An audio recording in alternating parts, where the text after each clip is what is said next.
Mga master, tapos po ang katanungan dito po sa kung cash or sa ATM ba ang SRI ng mga DepEd personnel dahil po sa inilabas na memorandum ng Department of Education. Ito po ay galing mismo sa opisina ng Undersecretary for Finance. Ito ay galing kang Yusek Annalyn Sevilla and Attorney Edson C. Reminders in relation to the release of 2024 SRI para po sa DepEd. And nandito po sa number 3.3, the SRI shall be paid through the respective ATM payroll accounts of the eligible employees. Ibig sabihin po, malinaw na direct sa ATM account ng mga eligible DepEd personnel ang kanila pong Service Recognition Incentive or SRI sa taong 2024. Hindi po cash ang ibibigay ng DepEd sa kanya pong mga empleyado.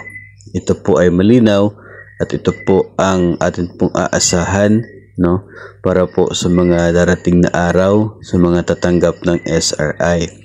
Yung mga nakatanggap naman po ng SRI na nag-confirm po sa atin, tulad po ng division ng Cagayan de Oro, Surigao del Sur, Nueva Ecija, maging sa Valencia City, sa Bukidnon, sila po pare-pareho, no, na direct sa ATM account yung SRI na kanila pong natanggap. So, yun po ay bilang pagsunod, no, dito po sa memorandum na ito ng USEC ng Finance ng DepEd para po sa pag-release ng atin pong SRI. So, ngayon po ay matutuldukan, no, yung maraming tanong kung cashback ang ibibigay or direct sa ATM account.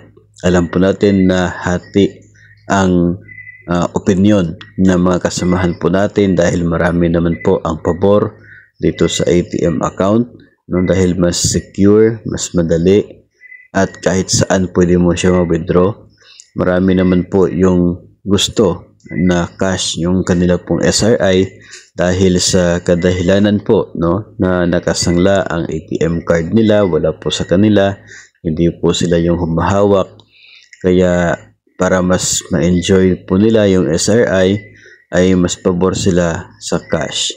Sa mga nagdaang taon ay naging cash din po, no, yung pag-release sa SRI dahil po sa memorandum na galing po sa DepEd Secretary na siya pong nagbigay ng instruction at proseso sa pag-release ng cash na SRI. But for this year, no, wala po tayong ganong memo na cash yung ibibigay. Instead, isa pong memorandum from the USEC for Finance na direct po sa ATM account yung SRI ng mga DepEd personnel. So, I hope malinaw na po yun at atin pong aasahan sa mga darating na araw yung pagdating ng atin pong Service Recognition Incentive para sa taong 2024.